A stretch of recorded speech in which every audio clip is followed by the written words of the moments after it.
Hey everyone, and welcome back to the Champions Podcast with me, Heather McCoy, and Champ Squires. and we are so glad to be back for the second part of our last episode on gratitude. And last episode, you heard me kind of give a little bit about why I live with gratitude and what it means to me. And today, I'm going to let Champ have the mic the whole time and let him tell you guys what gratitude means to him and how he lives his life with gratitude. So, Champ, I'll let you get started. So, what does gratitude mean to you and why is it so important? So, gratitude for me, um, it simply is the way that we live our life. It's just it's a mindset, it's a posture, it's a way of life. There's a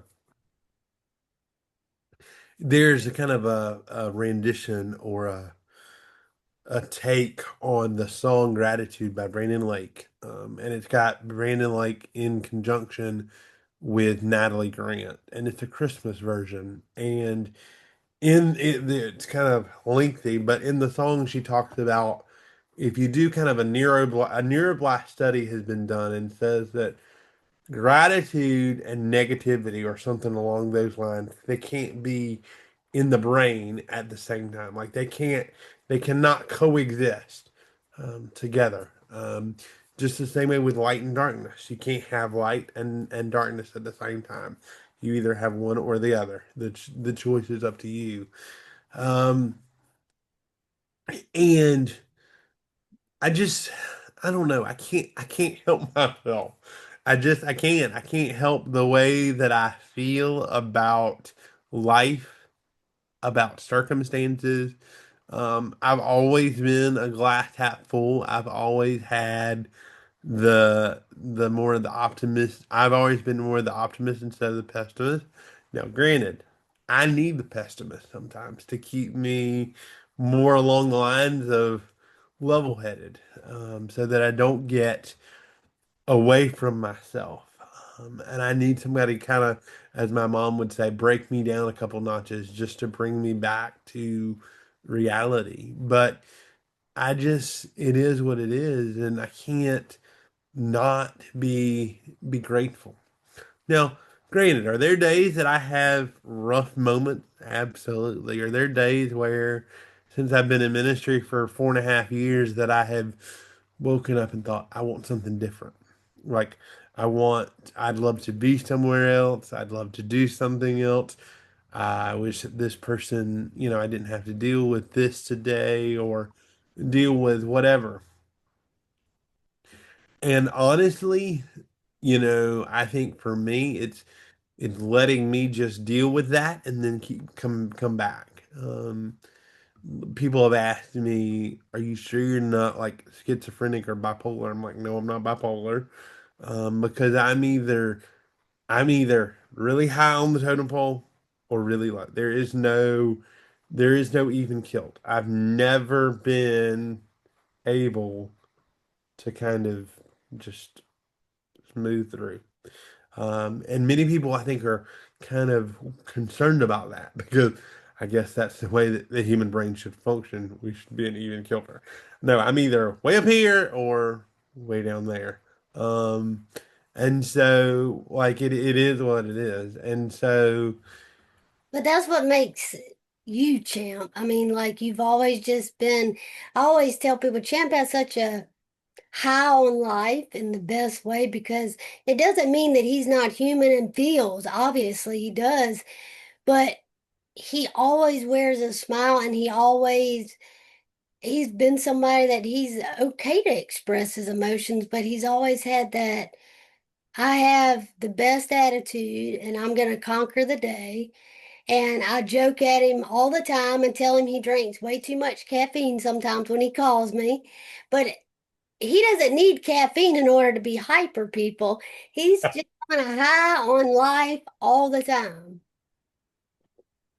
as he's sipping on his caffeine right now. I'm doing it right now. Um, because I don't want to start coughing uncontrollably. But and there's a lot of things that factor into that for me. The first and most important, and the way that it is all the way around, is God.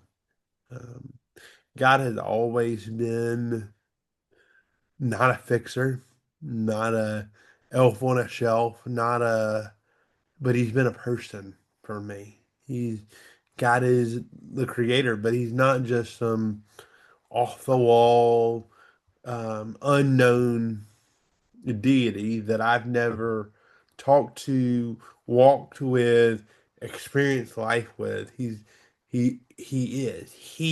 is somebody, and he's a person. And that may for some be very philosophical or theological and too much theology for one episode. But here's the deal: I don't see him as some far gone, out of the way figure. I see him as somebody who has walked with me and is still walking with me and teaching me what life is like. Um, no, I've never drank. No, I've never smoked. And no, I've never done drugs. And I don't say those things to say, look at me, feel me, touch me, I'm better than you. I've never done those type of things, but I've had struggles in my life. I've had temptations. I've had lustful thoughts, and I bring that into the scheme of things because if you've ever gone through something and had to try to beat the odds of where you are, you know, been down in the dump and tried to figure your way back to the level killed, or kind of go through a detox. Life can bring you to those places. Life can bring you to the deepest valley, um, to the lowest point of a point of life. But you got to figure out, what do I want? Do I want to stay there, or do I want more? Um, and that's just been a part of my ministry, a part of my life. I'm never People ask me all the time, are you satisfied where you are? I'm satisfied for now, but I'm never going to be somebody that could say I can stay here forever. I can be happy forever. I can just It is what it is. I'm always seeking and longing for the next. Let me be very clear because I know people. So does that mean in your work that you're seeking? No, that just means that I want to take the people that I'm with to the next level, and I want them to go with me. I want, as Heather said, I want, if I could give you the joy that I have, I would do that. If I could figure out a way to get it out of me and present it to you and hold it in front of you and give it to you, that's what I want to do. And I realize that I can't. Um, And I think it's totally okay to always want more. Like, you can definitely be satisfied where you are, but you don't have to be satisfied where I think that is part of a gift is being able to say, this is the chapter now. Mhm. I want to move to the next chapter, longing for more to happen and not to say you're in a way greedy, is to say, I'm satisfied, but I want to keep going. I want to see what other blessings I can have. I want to see what I can do to bless other people, especially with you in ministry, and to say, well, what's the next chapter? What other people am I going to meet? Mhm. Where am I going to be in a few years? And so I think it's good for anybody, honestly, to be fulfilled. And I even say that with my own thing about I may be happy where I am, but to say that I'm 120% satisfied, no, not in a negative way, but because I'm always longing to do More. better, to push myself in a way to always strive for the best. I'll admit I am a perfectionist in some way, but I think that's what gives me fuel, and I think it's what gives Champ fuel as well, to always be pushing for the best, to push himself to be the best version of himself. And we all can make improvements no matter how good of a person you are. Mhm. We all fall short of the glory of God, and we can always improve ourselves in some way. And so that's what I try to do. Even when I think about New Year's resolutions, it's not about how many minutes can I walk on the treadmill. It's what can I do to better myself this year? What Mhm. can I change differently? And when we talk about, and I feel like sometimes people are writing, well, y'all are covering a lot of bases, but I think if you look deep, if you kind of take a bird's eye view and look deeper, you will notice that I believe that gratitude is a constant pouring. It's like a waterfall that never stops running, and you go back to that place, and that's God. And the reason we have to go back is we're the type of people, we're the created order that leaks. Um, I don't know if any of you have ever had a leaking faucet in your home or had a cell phone that it just constantly lost its battery and it couldn't stay charged. I love this new phone because I can be on it all day long and I don't have to charge it until 9 o'clock at night, and it's been marvelous. Um, but we leak, life comes, and we have to figure out how we want to get back to that place of filling, and that's God. And it is for me. It has been. It always will be.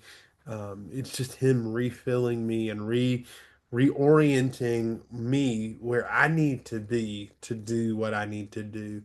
When I think about joy and fulfillment, being that I am kind of in the kind of singleness at this point, or have been for some time, and you think about the other person, um, what gives me joy? I had to spend a lot of time working on myself, and I'm not a self-help guru. I don't like that kind of stuff. It drives me bonkers to read that stuff. But I had to spend some time working on myself, and I have places and areas excuse me, places and areas that I go to find that fulfillment.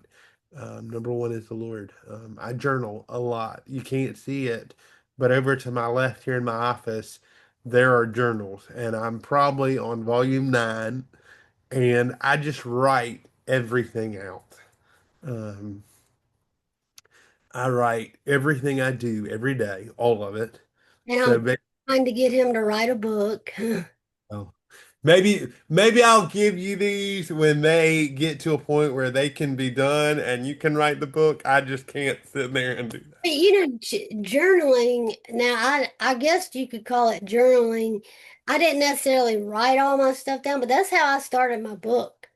That I would sit on my phone, and when a thought would come across my mind, I would type it out, and then I would transfer it to my computer, and that's how my book came about. When I went to write my book, I looked at everything and I said, this needs to be told. And Mhm.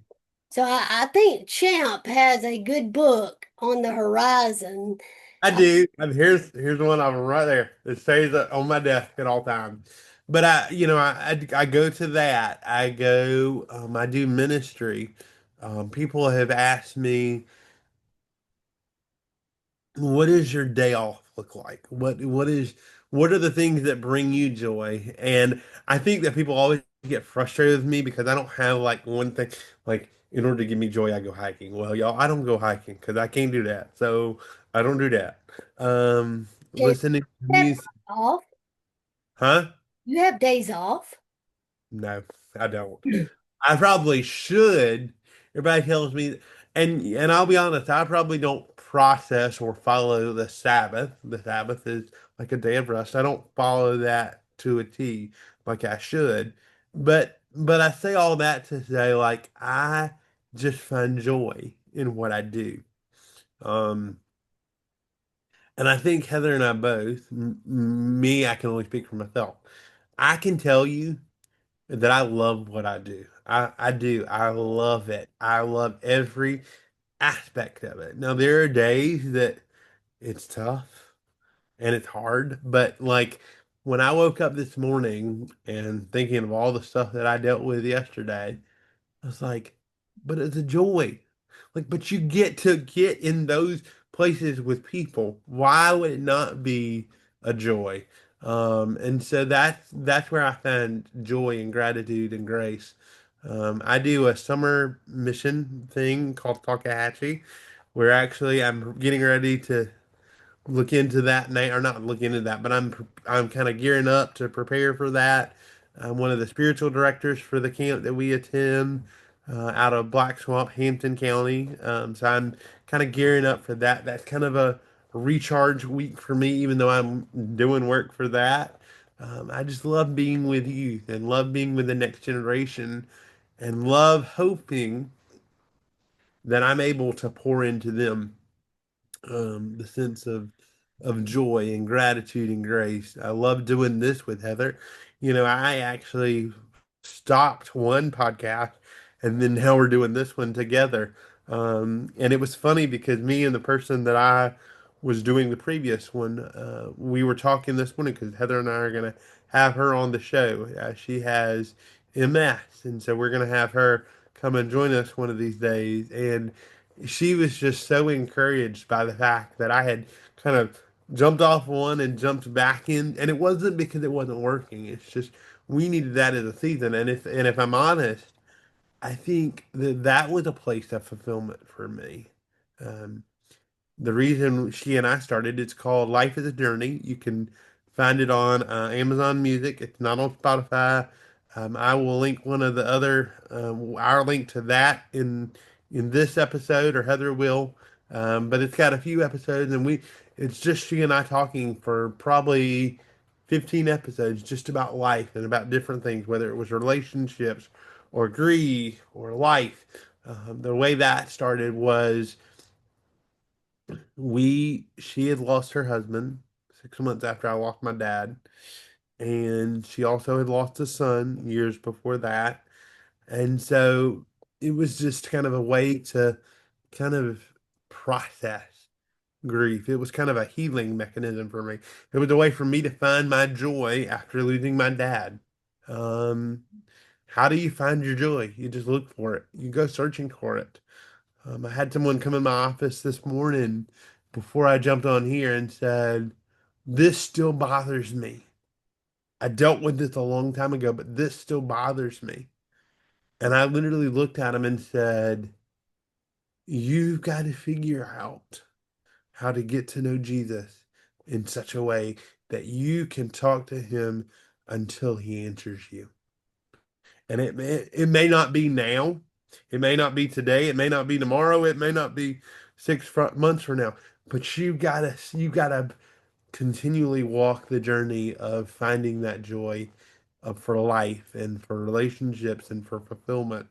Um, And Chip, you talk about knowing God in such a way that you hear from him. And I've heard people over time say, well, I've been praying and I've been trying to talk to God, but I'm just not hearing him. I'm not seeing. And how I say it is an example for me is even through my kidney journey, I prayed. I prayed probably 50 times a day, and that's not an exaggeration. I mean, every hour of the day, I was praying for my miracle. I was praying for the strength. I was praying for God just to give me what I needed to keep going. And you could have people easily say, well, where was God? What was he doing? But when that call came, I knew he had heard everything, mm, everything. And so even though the person that came in your office may not right at this very moment be hearing God, mm. eventually, whether it's a They're voice gonna hear it, yeah. or a sign that you see, a song that comes on the radio, God speaks in so many different ways. And I hope people don't get discouraged when they say, I've had people tell me, well, why do you dream of angels, but I can't? why do you have that happen, but I can't? And I was like, well, I've just always have. I guess I just have a connection where I'm open to it. And I think that's so important too, to be open to that. Mhm. Some people are afraid of that voice or they don't recognize it. But when you're open to that, I'm not going to say that God's going to talk in your head every hour of every day, but when he does, you're going to stop in your tracks and you're going to know without a doubt that it's him. And I'm definitely not ashamed to say I listen to him all the time. But And I I also think that I just I think that people have to find out, where does God meet you? He may not meet you in the same place that he met me. He may not speak to you in the same place that he speaks to me. I'm not somebody that goes to the gym every day. I should. Okay. Oh, I love to eat. These church people have fed me well. I don't go to the gym every day. I should. But that's not something that's, detrimentally on my radar. But I have friends that that's a part of their life. That's the places or the placement that they go to find release, freedom, peace, solitude, all of those things. We're the people that go hike. You can find Jesus anywhere you look. Laura, the one that's going to be on the episode here in a few weeks, she talks about, I found Jesus in my bed. And every time she said that, I just get chills because I realize how real that is for her. That's where she found the joy. And so I think what you'll find, not just through me talking about gratitude and joy, but through anybody that comes on episodes with us, one of the things that you'll find is that they not only do they have a story, but they're walking a journey. And they may not be in the same place of joy and gratitude that I'm at, but they're somewhere. And something that somebody has said or some kind of relationship that they've had has walked them to the point that they're at right now. And all they got to do is keep walking. And that's just what I feel today. Like, I don't know where anybody is that listens to this, that's going to listen to this. I don't know where you are, but all I ask is that you keep walking and you keep calling and you call until you can't call anymore. And when you can't call anymore, you keep calling. I think about the movie scene from the movie Facing the Giants from the Kendrick brothers. And the guy he's in the middle of the field. And so the coach says, "Okay, you're in the middle of the field. All right, now I'm gonna put somebody else on your back. And you got to walk them from the center point of the field all the way to the end zone. And you got to make sure that you get them all the way." And what does that person say? "I'm tired." And he says, "Keep going. I'm tired. Keep going. Don't stop. Don't stop. Don't stop." And people say, "Well, that's easy for you, but you don't know what I." No, I don't know what you've been through. But we can all relate to being tired. No matter what somebody's facing, everyone can relate to being tired. Maybe it's a different type of tired. But I keep going. I don't stop. And when you stop, when a car doesn't move again. If a car battery stops or an engine stops, it ain't going nowhere. But when you stop, you aren't going anywhere. But if you keep going, you'll get somewhere that'll give you another ounce of hope or another ounce of strength or another ounce of gratitude.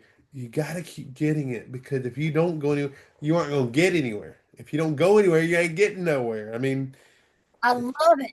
He's laying it on thick here, people.